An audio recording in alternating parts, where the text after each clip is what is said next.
यहाँ पर हम बात करें जैसे कि form factor of alternating wave is, तो अल्टरनेटिंग वेव का जो फॉर्म फैक्टर होता है वो एफ आर ए से निकालते हैं, यानी कि R M S value divide by average value. तो ये हमारा आंसर हो जाएगा R M S divide by R M S value divide by average value, यानी कि ऑप्शन डी हमारा आंसर हो जाएगा। नेक्स्ट क्वेश्चन देखें।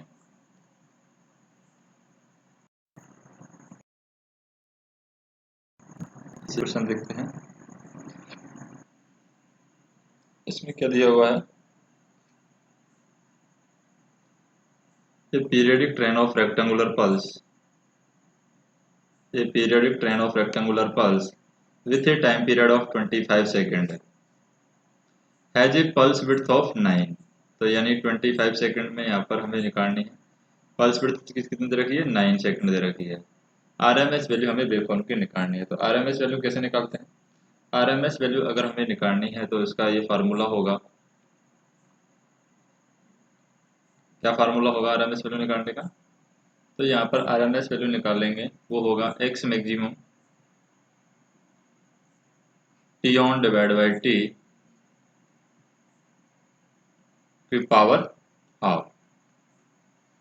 अब यहाँ पर एक्स मैक्सिमम क्या है, जो वैल्यू है एक्स की मैक्सिमम की 6 वैल्यू है तो 6 हो जाएगा, into T on divide by T on कितना है 25।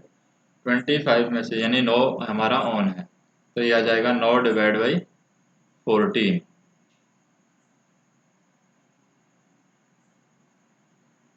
इसका पावर 1/2 यानी कि इसका अंडर रूट 2 हो जाएगा। तो इसको हम ऐसे लिख सकते हैं, 9 डिवाइड बाई 14 है, ये 14 नहीं है, ये मेरे हिसाब से 25 है, यहाँ पर 25 होगा।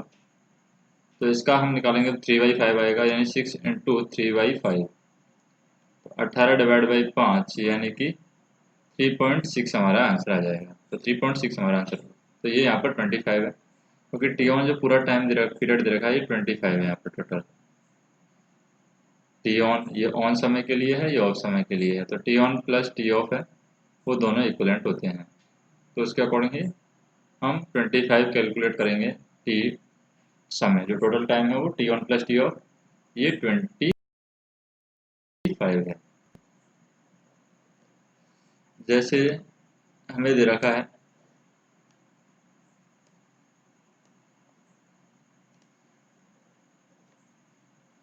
क्या दिया हुआ है, ये series RLC circuit with unity power factor. तो सीरीज आरएलसी सर्किट दे रखा है यूनिटी पावर फैक्टर के साथ, ऑपरेटेड एट फ्रीक्वेंसी हो, तो किस फ्रीक्वेंसी पर ये ऑपरेट होगा, यूनिटी पावर फैक्टर दे रखा है। इसका मतलब हम कह सकते हैं कि ये होगा 1 divide by 2 pi under root L C, यानी कि ये इस फ्रीक्वेंसी पर ऑपरेट होगा 1 divide by 2 pi under root L सी।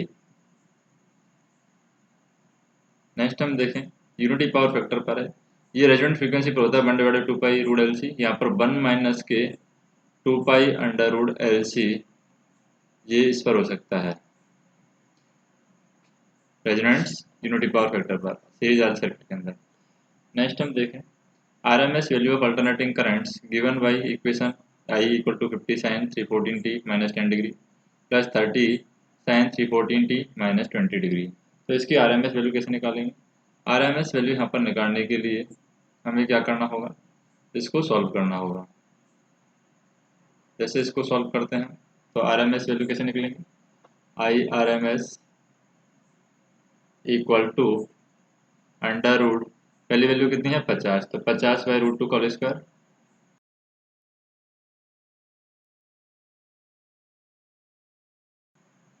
कितनी है 30, तो 30/√2 का होल स्क्वायर, 30 डिवाइड बाई √2 का होल स्क्वायर। तो इसको हम सॉल्व करेंगे तो फाइनल वैल्यू आ जाएगी हमारी 41.23। तो 41.23 हमारा ये ऑप्शन सही होगा। नेक्स्ट हम देखें, जैसे सीरीज आरएलसी सर्किट है, यहाँ पर सीरीज आरएलसी सर्किट में आर की वैल्यू दे रखी है 20 ओम, एक्सएल की वैल्यू दे रखी है 30 ओम, एक्ससी की वैल्यू दे रखी है यहाँ पर 30 ओम। If the supply voltage across the combination is V equal to 100 sin 100 by t plus 30 degree, then the instantaneous current and power factor, instantaneous current और पावर फैक्टर की वैल्यू क्या होगी। तो यहाँ पर सीरीज आरएलसी सर्किट दे रखा है, तो इसके अकॉर्डिंग हम सॉल्व करें तो सीरीज आरएलसी सर्किट दे रखा है, इसका मतलब जो टेन फाई की जो वैल्यू होगी वो होगी tan phi equal to XL minus के एक्ससी डिवाइड बाई आर। तो यहाँ से हमारी एक्सएल की जो वैल्यू कितनी दे रखी है, वैल्यू भी 30 दे रखी है डिवाइड बाई 20, यानी कि 0 आ रहा है ये। तो यहाँ पर हम वैल्यू लिख सकते हैं, जैसे कि फाई की वैल्यू क्या आ रही है, फाई की वैल्यू 0 डिग्री आ रही है, क्योंकि टेन 0 का 0 होता है। तो कॉस फाई की वैल्यू क्या हो जाएगी, कॉस फाई यानी कॉस 0 का मान होता है 1, तो कॉस फाई की वैल्यू 1 आ गई, यानी यूनिटी पावर फैक्टर हमारा आ गया है। तो हम कह सकते हैं कि पावर फैक्टर तो यूनिटी है। अब हमें करंट की वैल्यू हम पर निकालनी है, यानी सी और डी में से एक ऑप्शन होगा। अब करंट की वैल्यू कैसे निकालेंगे, सबसे पहले हम जेड की वैल्यू निकालेंगे। जेड की वैल्यू क्या होगी, Z equal to under root XL minus XC whole square, यानी कि 30 माइनस 30 0 का स्क्वायर हो जाएगा 0, यानी 30 माइनस 30 एक्सएल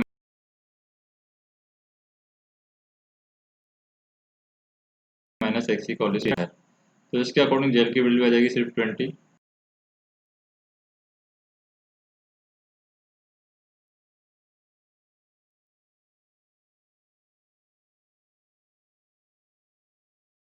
और वोल्टेज क्या है 0 डिग्री, तो ये आ जाएगा 5 एंगल 30 डिग्री, क्योंकि 100 का एंगल है यहाँ पर 30 डिग्री। तो 5 एंगल 30 डिग्री हमारे पास में आ गया है,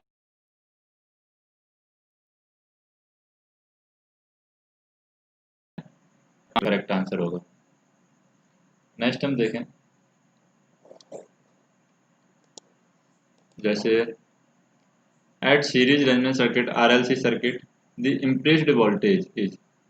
तो सीरीज आरएलसी सर्किट के अंदर जो इम्प्रेस्ड वोल्टेज है वो क्या होगा, यहाँ पर equal to the inductive drop, ये गलत है, equal to the resistive drop ये सही है। यहाँ पर सीरीज रेजोनेंस सर्किट के अंदर आरएलसी सर्किट दे रखा है रेजोनेंस, तो यहाँ पर इम्प्रेस्ड वोल्टेज है वो equal to the resistive drop होगा। नेक्स्ट देखें, जैसे यहाँ पर दिया हुआ है the bandwidth of series circuit consisting of RLC. तो आरएलसी सर्किट है उसकी बैंडविड्थ क्या होगी सीरीज सर्किट के अंदर, तो यहाँ पर बैंडविड्थ अगर हम निकालना है तो ये गलत है, यहाँ पर R C divide by L Y R भी गलत है, आर वाई एल यहाँ पर सही है, ये बैंडविड्थ निकालेगा। नेक्स्ट हम देखें series RLC circuit resonates at 1 megahertz at frequency of 1.1 megahertz, this circuit impedance will be. तो सर्किट का इम्पीडेंस क्या होगा, तो circuit impedance will be inductive. A series RLC circuit resonate at 1 megahertz at frequency 1.1 megahertz. The circuit impedance will be inductive. अब ये inductor कैसे कहलाएगा, क्योंकि 1.1 मेगाहर्ट्ज पर यहाँ पर ऑपरेट हो रहा है, रेजोनेंट फ्रीक्वेंसी है 1 मेगाहर्ट्ज, यानी कि रेजोनेंट फ्रीक्वेंसी है वो ज़्यादा, रेजोनेंट फ्रीक्वेंसी से ज़्यादा फ्रीक्वेंसी पर ऑपरेट हो रहा है, इसलिए इंडक्टिव। अगर रेजोनेंट फ्रीक्वेंसी से कम फ्रीक्वेंसी पर ऑपरेट होगा तो क्या कहलाएगा, कैपेसिटिव कहलाएगा। कम फ्रीक्वेंसी के लिए कैपेसिटिव, ज़्यादा फ्रीक्वेंसी के लिए इंडक्टिव। तो इंडक्टिव यहाँ पर आंसर। नेक्स्ट हम देखें, जैसे कि for RLC AC series circuit at resonance current is. तो करंट रेजोनेंस की कंडीशन में जो करंट की वैल्यू होती है वो मैक्सिमम होती है, और यूनिटी पावर फैक्टर पर करंट की वैल्यू होती है, तो ये मैक्सिमम होगी और eight unity power factor. Next हम देखें, जैसे कि an electric load consume 17.32 kilowatt. तो इलेक्ट्रिक लोड है यहाँ पर क्या कर रहा है, कंज्यूम कर रहा है 17.32 किलोवाट, और at a power factor of 7.7 points power factor of 0.707 lagging.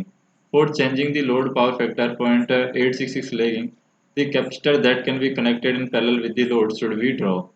तो कैपेसिटर के अंदर कितनी पावर यहाँ पर ड्रॉप होगी।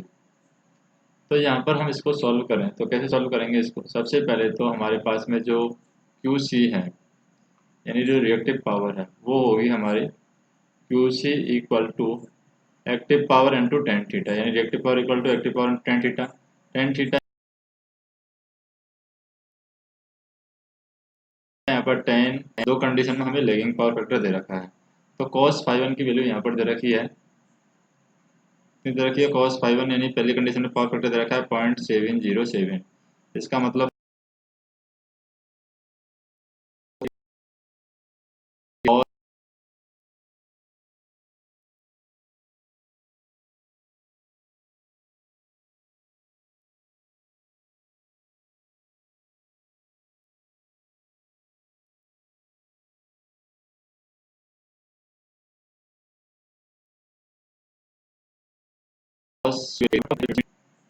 और 1045 5 1 की वैल्यू हो जाएगी 1045। तो ये हो गया 1045, ये वैल्यू हो गई यहाँ पर। तो ये हम सॉल्व करते हैं तो 1045 माइनस के 1030 की वैल्यू, यानी कि 1045 का मान क्या होता है 1 और 1030 का मान क्या होता है 1/√3 हैं, तो ये वैल्यू आ जाएगी 7.32 kVAR। तो 7.32 हमारा आ जाएगा, यानी कि ये हमारी क्या होगी, capacitor that can be connected in parallel with the load should draw 7.32 kVAR reactive power. Next हम देखें, जैसे यहाँ पर दे रखा है in the RLC series circuit current lagging the applied voltage by, तो current lagging the applied voltage by 60 degree. तो अप्लाइड वोल्टेज की करंट ऐसी है, तो हमें किस तरीके से इसको रिप्रेजेंट करना है। तो 60 डिग्री लैग कर रही है, इसका मतलब हम लिख सकते हैं कि tan 60 equal to XL minus के XC डिवाइड बाई R, ये वैल्यू होगी। तो हम कह सकते हैं कि XL माइनस XC की वैल्यू है, ये tan 60 का मान क्या होता है √3, तो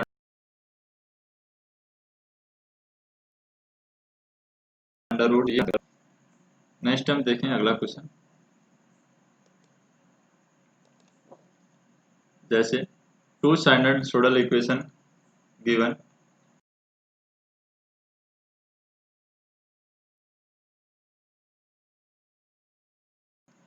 डिफरेंस निकालने के लिए से π/4 माइनस के π/6, तो दोनों को जुड़ जाएंगे π/4 प्लस के π/6। π/4 180 में हम 4 का भाग दें तो कितना आएगा, 4 चौके 16 यानी 45 डिग्री, प्लस 180 में 30 6 का भाग दें 30 आएगा, तो ये दोनों जुड़ के यहाँ पर आ जाएगा 75 डिग्री। तो आंसर क्या हो जाएगा। नेक्स्ट हम देखें, जैसे अगला क्वेश्चन है यहाँ पर,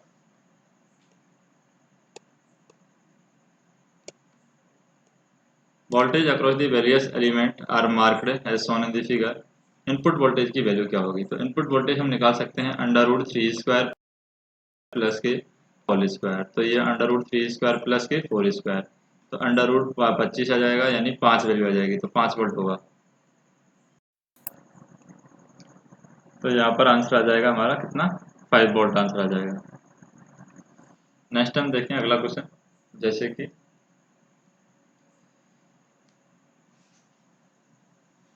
यहाँ पर दिया हुआ है for the current lead by ammeter, for the current lead by ammeter an AC circuit is shown in the figure।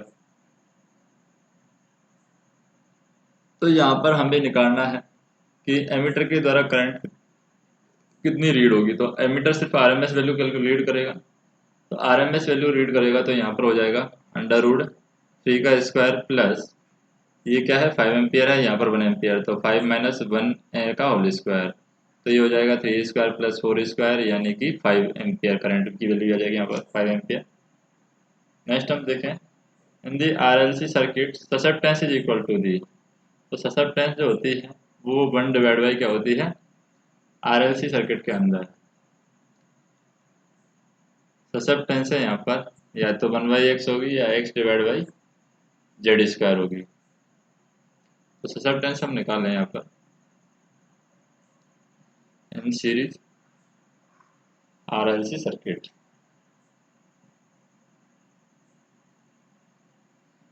तो ससेप्टेंस हम सॉल्व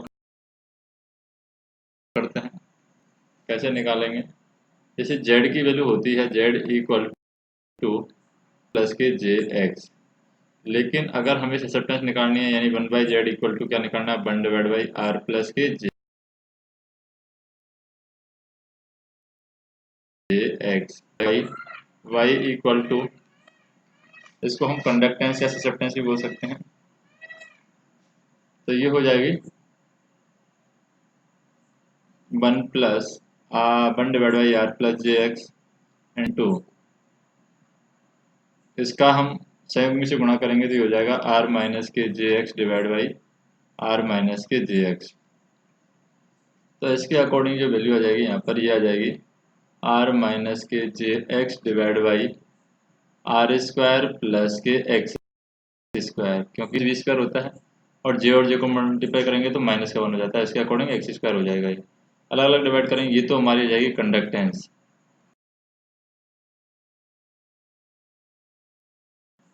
कर देंगे R divide by R square plus X square minus k j X divide by R square plus X square, ये हमारी हो जाएगी susceptance. Susceptance तो ये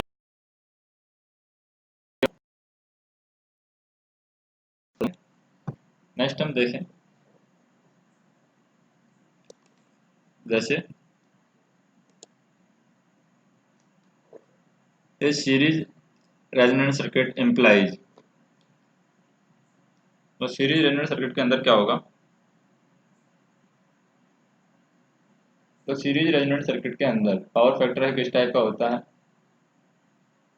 उसके अकॉर्डिंग बात करें यहाँ पर, तो पावर फैक्टर यहाँ पर यूनिटी पावर फैक्टर और मैक्सिमम करंट यहाँ पर होती है सीरीज रेजोनेंट सर्किट के अंदर। और ससेप्टेंस की वैल्यू हमने जैसे कि यहाँ पर सीरीज आरसी सर्किट के अंदर निकाली तो 1/x ही यहाँ पर ससेप्टेंस की वैल्यू आएगी, एक आएगी x divide by Z square का। यही वैल्यू हमारी पैरेलल आरएलसी सर्किट के अंदर आती है, जैसे सीरीज सर्किट के अंदर आई है आरएलसी सर्किट के अंदर, यही वैल्यू हमारी पैरेलल सर्किट के अंदर आती है। नेक्स्ट हम देखें, in a series RLC circuit at resonance the magnitude of voltage developed across the capacitor, तो कैपेसिटर के अक्रॉस जो मैग्नीट्यूड डेवलप होता है वो क्या होता है, ये होता है यहाँ पर ऑलवेज जीरो, ये गलत है, can never be greater then input voltage, ये भी गलत है, can be greater than the input voltage however it is 90 degree out of phase with the input voltage, ये यहाँ पर सही है। अगर आरएलसी सीरीज सर्किट दे रखा है रेजोनेंट कंडीशन में, तो मैग्नीट्यूड है वोल्टेज डेवलप जो होता है अक्रॉस द कैपेसिटर वो 90 डिग्री आउट ऑफ फेज होगा with the input voltage and greater than the input voltage ये होगा। जैसे रेजोनेंस की कंडीशन में इसको कैसे दिखाते हैं, अगर रेजोनेंस की कंडीशन में इसको दिखाना चाहें तो यहाँ पर इसको दिखाया जाता है जैसे कि Vc की जो वैल्यू है Vc equal to Q time magnitude of Vc,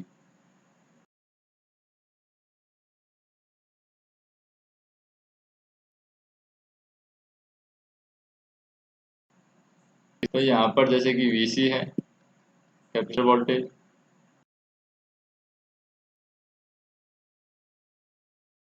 यहाँ पर वी आर वी आर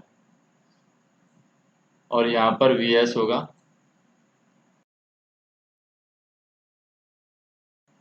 और इसके अकॉर्डिंग करते हैं 90 आउट ऑफ फेज होता है Vc can be greater than the input voltage और however 90 degree out of phase.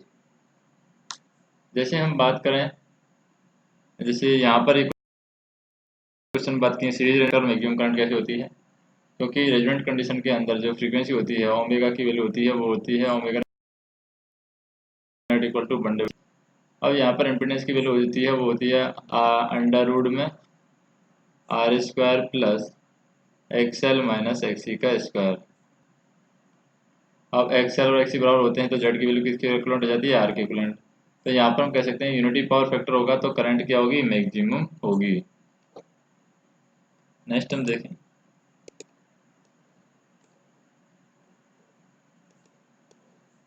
जैसे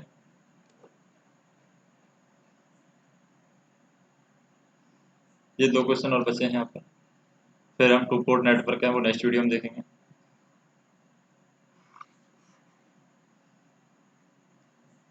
क्या दिया हुआ है, दी current in the circuit shown in the figure, तो यहाँ पर करंट हमें निकालनी है, करंट की वैल्यू क्या होगी, तो करंट की वैल्यू यहाँ पर कैसे निकालेंगे, करंट की वैल्यू निकालने के लिए हमें क्या करना होगा, सबसे पहले आई की जो वैल्यू है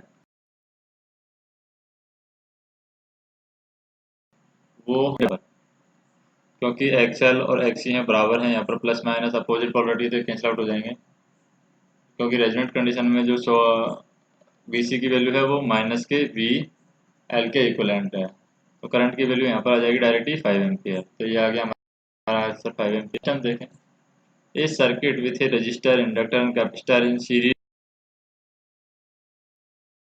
in resonance you are double, then the new frequency is, अगर ऑल डबल कर दिया जाए तो न्यू फ्रीक्वेंसी की वैल्यू क्या हो जाएगी, हाफ हो जाएगी न्यू फ्रीक्वेंसी की वैल्यू, अगर हर कंपोनेंट को हम डबल कर देते हैं। जैसे कि 1/2 पाई अंडर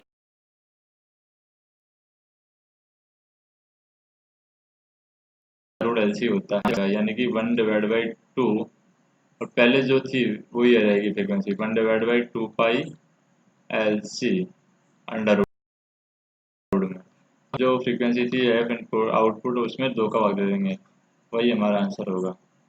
नेक्स्ट वीडियो में हम देखेंगे two port network and magnetic circuit, हम नेक्स्ट वीडियो में देखेंगे।